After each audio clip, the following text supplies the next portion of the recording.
Que a paz do Senhor seja com nós todos. O meu nome é Ruth Esther Torres Cortez e estamos mais uma vez aqui para o estudo da nossa lição da Escola Sabatina, que não é outra coisa senão o estudo da Palavra de Deus através de perguntas e respostas. Aprendemos muitas lições maravilhosas.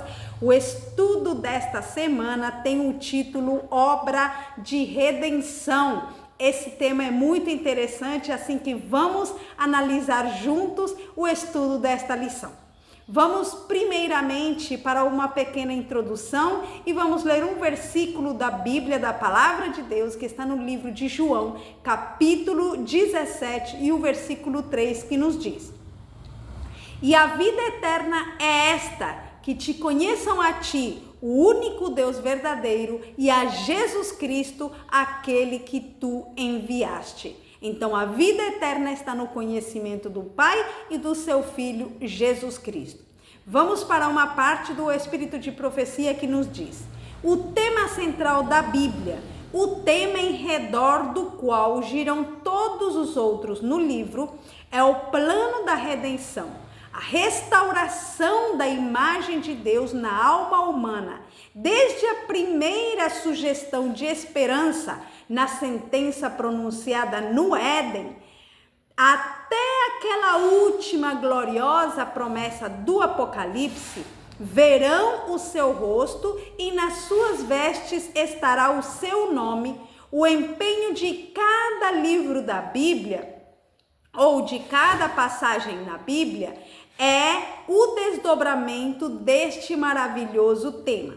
O erguimento do homem, ou seja, o poder de Deus que nos dá a vitória por meio do nosso Senhor Jesus Cristo. Aquele que apreende este pensamento tem diante de si um campo infinito para o estudo. Possui a chave que lhe abrirá todo o tesouro da palavra de Deus. Assim que o livro da Bíblia, a Bíblia que é o livro dos livros, ela nos ensina a obra de redenção, que é o erguimento do homem, ou seja, o poder de Deus que nos dá a vitória por meio do nosso Senhor Jesus Cristo. Vamos para a nossa primeira pergunta. Em que estado de ignorância se encontra o ser humano natural? Provérbios, capítulo 30, versículo 3. Não aprendi a sabedoria, nem tenho o conhecimento do santo. Vamos repetir? Não aprendi a sabedoria, nem tenho o conhecimento do santo. Então, naturalmente, nós como seres humanos não temos sabedoria nem conhecimento. É essa a resposta da nossa pergunta. Em que estado de ignorância se encontra o ser humano natural? Não tem sabedoria nem conhecimento. Vamos para a nossa partezinha do Espírito de Profecia. Diz: no mais alto sentido, a obra da educação e da redenção são uma, pois na educação como na redenção, ninguém pode colocar outro fundamento além daquele que já está posto, que é Jesus Cristo.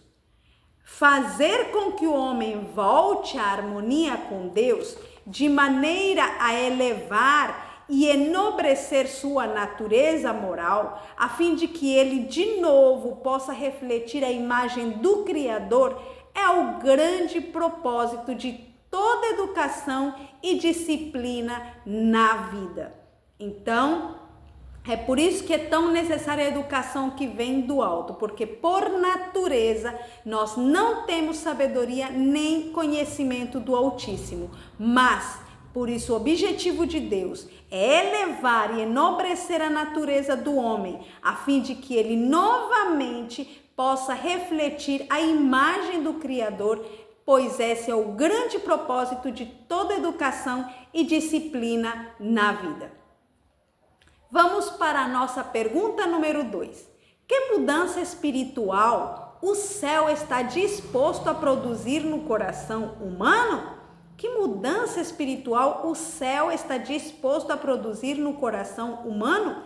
Na pergunta número 1, nós vimos que por natureza nós somos ignorantes, ou seja, não temos nem sabedoria nem conhecimento. Agora vamos ver a mudança espiritual que Deus está disposto a fazer em nós. Provérbios 18:15.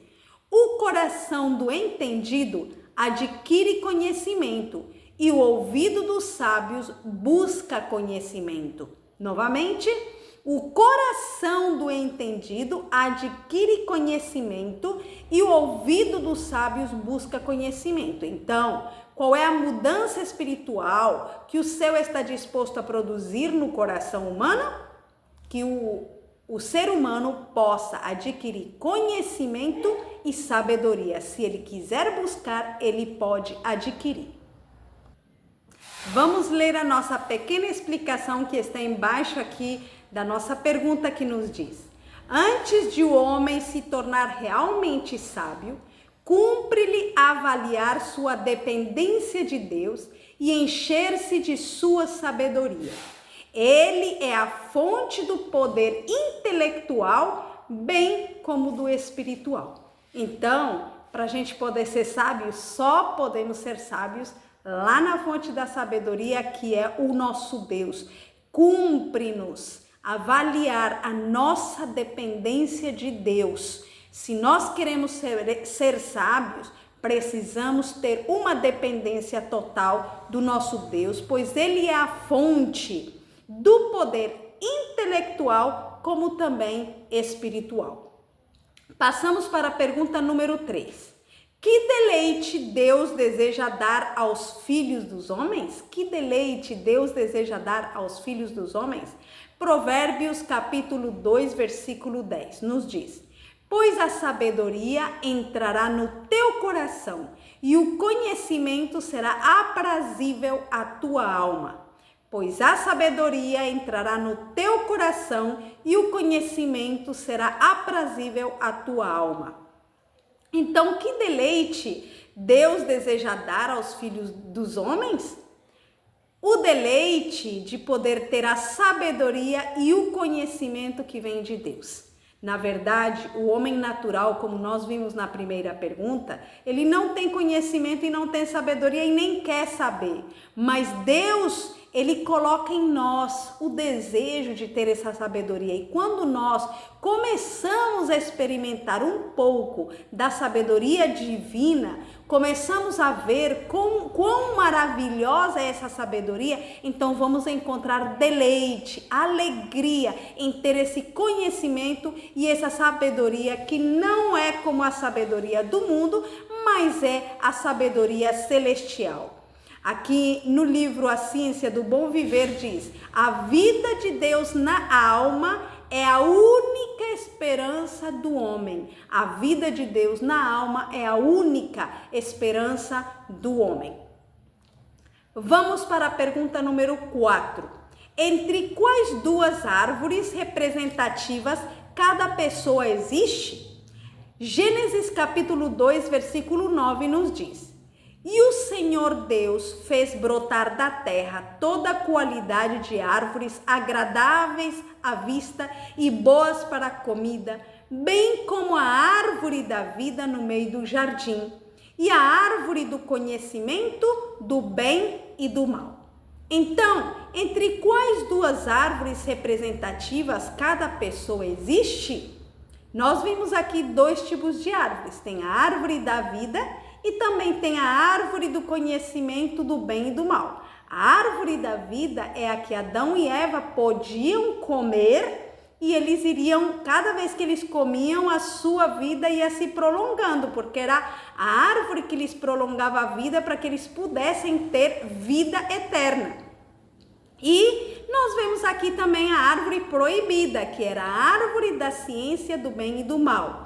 Nós podemos dizer, por isso diz a pergunta, entre quais duas árvores representativas cada pessoa existe? A vida, nós vimos que Jesus disse: eu sou o caminho, a verdade e a vida. Ninguém vai ao Pai se não é por mim. Então, Jesus é como aquela árvore da vida. Enquanto mais dependemos dele, mais perto estamos da eternidade. E por isso, no primeiro versículo, nós vimos que esta é a vida eterna, que te conheçam a ti, o único Deus verdadeiro, e a Jesus Cristo a quem enviaste. Então, estar perto de Jesus é ter mais vida, é prolongar a nossa vida, é a vida eterna, na verdade. Mas a árvore do conhecimento do bem e do mal é tudo aquilo que é proibido, que não agrada a Deus. Então nós estamos entre essas duas coisas, mas Deus nos deu a capacidade que nós possamos decidir entre alimentar-nos ou da árvore da vida ou da árvore do conhecimento do bem e do mal. Se nos alimentamos da árvore da vida, logicamente o final será a vida eterna. E se nos alimentamos da árvore do conhecimento do bem e do mal, que neste caso representaria tudo aquilo que o Senhor proíbe, então o final será a morte eterna. Vamos para a nossa notinha que nos diz: onde se encontrara escrito apenas o caráter de Deus, o conhecimento do bem, agora se achava também escrito o caráter de Satanás, que é a ciência do mal. Que terrível, né? Deus já tinha dado conhecimento do bem para Adão e Eva, mas o ser humano não se contentou com conhecer o bem, quis conhecer também o mal e foi para o seu próprio mal, né? Então, conhecer o mal não fez nenhum bem ao ser humano. Vamos para a pergunta número 5. Onde o verdadeiro conhecimento é encontrado? Romanos capítulo 2, versículo 20 nos diz: instruidor dos nécios, mestre de crianças, que tens na lei a forma da ciência e da verdade. Que tens na lei a forma da ciência e da verdade. Esta é a parte da nossa resposta. Então, onde o verdadeiro conhecimento é encontrado? Na verdade, nós sabemos que a fonte do conhecimento é o Senhor.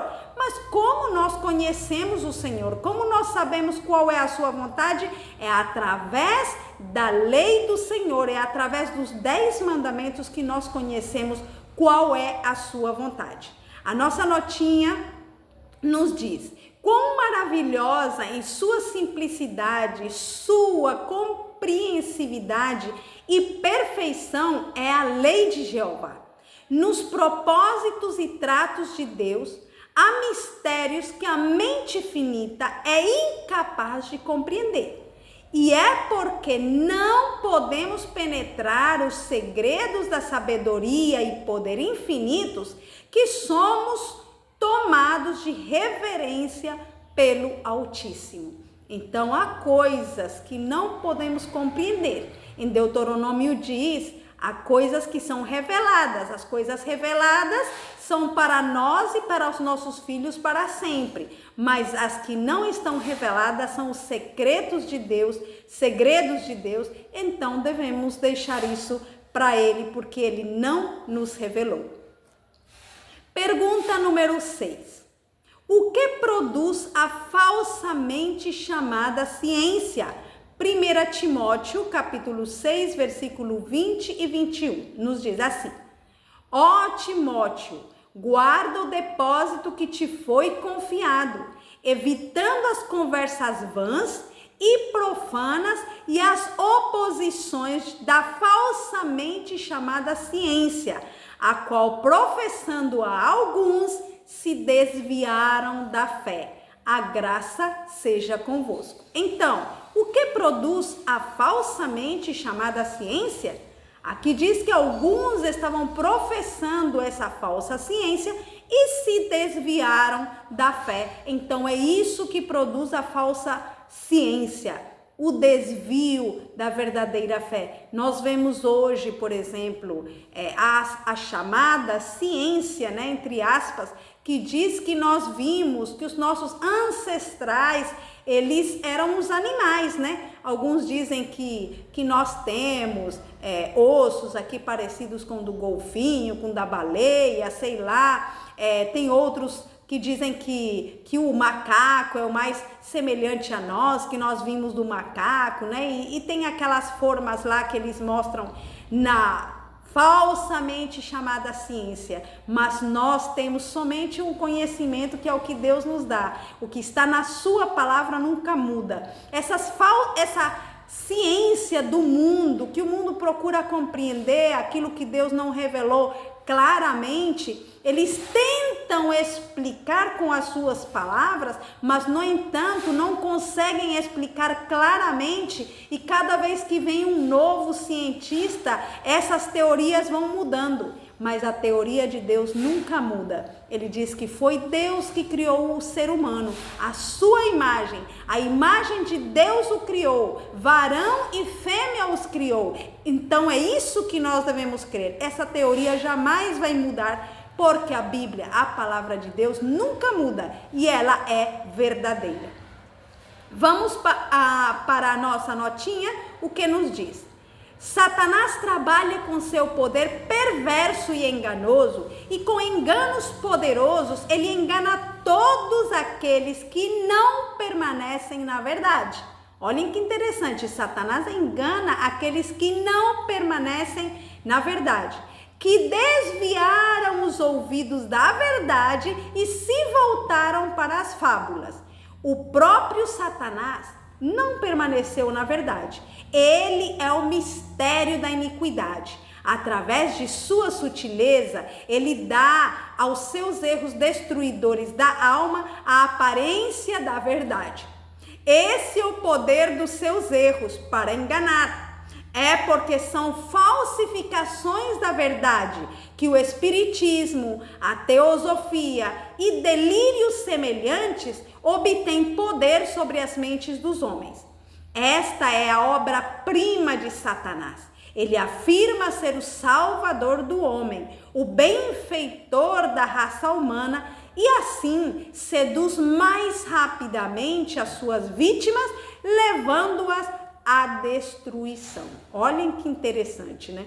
Ou seja, na verdade é grave, não é bom saber isto, mas temos que saber, porque Satanás, ele é o enganador. Então nós temos que conhecer os seus enganos para não cair nesses enganos. Ele se desviou da verdade e, portanto, o que ele fala não é verdade, mas ele é campeão em misturar a verdade com a mentira. Por isso precisamos de uma dependência total do Senhor para que nós não sejamos enganados com aquelas aparentes verdades da palavra de Deus, mas que na verdade elas estão sendo mudadas pelo inimigo Satanás. Vamos para a nossa pergunta número 7. Somente em quem se encontra o verdadeiro conhecimento e por quê? Vamos ler em Isaías capítulo 40, versículo 12 até o 14. Quem mediu com o seu punho as águas e tomou a medida dos céus aos palmos e recolheu numa medida o pó da terra e pesou os montes com pesos e os outeiros em balanças? Quem guiou o Espírito Santo do Senhor, ou como seu conselheiro o ensinou? Com quem tomou ele conselho, que lhe desse entendimento e lhe ensinasse o caminho do juízo, e lhe ensinasse conhecimento e lhe mostrasse o caminho do entendimento? Ninguém, né? O Espírito do Senhor, ninguém guiou o Espírito do Senhor. O Espírito do Senhor nos guia. Por isso é que a pergunta diz: somente em quem se encontra o verdadeiro conhecimento e por quê? Então, o verdadeiro conhecimento se encontra no Senhor, e o único que pode nos ajudar a adquirir esse verdadeiro conhecimento é através do seu Espírito Santo, porque é Ele quem nos guia. Ele é o representante de Cristo aqui na terra. Ele pode sempre nos guiar a toda a verdade. Vamos para a nossa partezinha da nota, que diz assim: dirijamo-nos à palavra de Deus em busca de guia. Procuremos um assim, diz o Senhor. Temos tido bastante já de métodos humanos.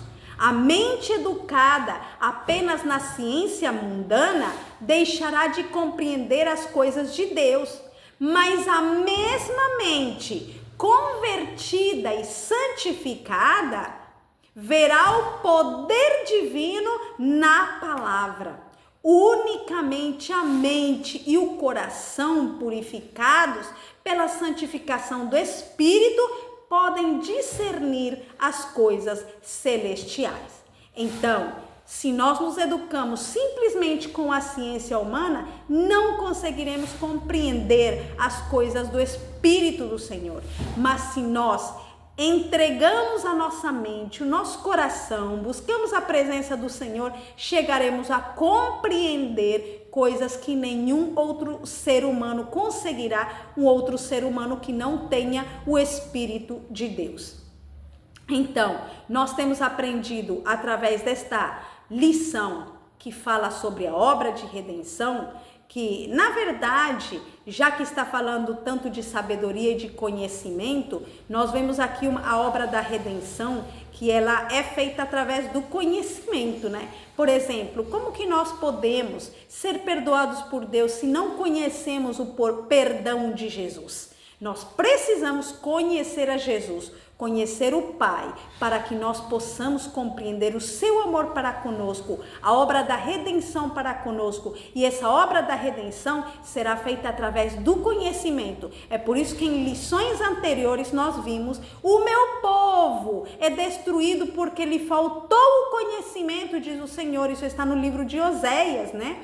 Então, se nós não temos o conhecimento do Senhor, não seremos redimidos. Por isso, nós precisamos dessa obra de redenção. Mas o ser humano, naturalmente, ele não tem conhecimento e não tem sabedoria. E na pergunta 2, nós vimos que, já que somos ignorantes, o Senhor ele pode transformar aquela ignorância em sabedoria, em conhecimento, se nós a buscarmos. Também nós vimos que o Senhor pode nos dar prazer, né? Na búsqueda dessa sabedoria, desse conhecimento. Será prazível para a nossa alma a sabedoria que vem do alto. Também nós vimos na pergunta número 4, Deus nos dá a capacidade de decidir entre o bem e entre o mal. Está a árvore da vida, está também a árvore da ciência do bem e do mal, que está representando, né, ou o caminho do bem ou o caminho do mal. Neste caso, o caminho do bem, Jesus Cristo que nos dá a vida, e as coisas do mundo seria como a árvore proibida para nós. Mas quem decide somos nós, porque o Senhor nos deu essa capacidade, esse livre-arbítrio para nós decidirmos. Então, aproveitemos essa capacidade que o Senhor nos deu para sempre decidir pelo lado da vida, que é Jesus Cristo, nosso Senhor. Na pergunta número 5, nós vimos também que no Senhor e na sua lei nós encontramos conhecimento e sabedoria, porque é a sua lei que nos mostra a vontade do Senhor. Na pergunta número 6, nós vimos também que se nós nos deixamos levar pela falsa ciência, nós nos desviaremos da fé. Isto não quer dizer que não tenhamos que adquirir conhecimento das ciências do mundo. Podemos adquirir, mas como diz outro versículo, nós temos que analisar tudo e reter aquilo que é bom. Aquilo que não é bom temos que deixar de lado. Aquilo que vai nos desviar deixamos de lado, mas aquilo que nos afirma a nossa fé no nosso Senhor, nós podemos continuar crendo. Na última pergunta nós vimos que nós adquirimos o verdadeiro conhecimento por meio do nosso Senhor e que é o Espírito Santo quem nos dá essa verdadeira sabedoria. E se nós somos cheios do Espírito Santo, se a nossa vida é entregue a Ele, é santificada por Ele, então nós conseguiremos compreender coisas que outro ser humano não conseguirá compreender. Que o Senhor nos abençoe, nos ajude, nos guie, que nós possamos orar sempre pela presença do Espírito Santo na nossa vida, porque com o Espírito Santo nós conseguiremos chegar lá, conseguiremos sair mais que vitoriosos por meio da nossa fé em nosso Senhor Jesus Cristo. Que o Senhor nos abençoe a todos, é o meu desejo. Amém.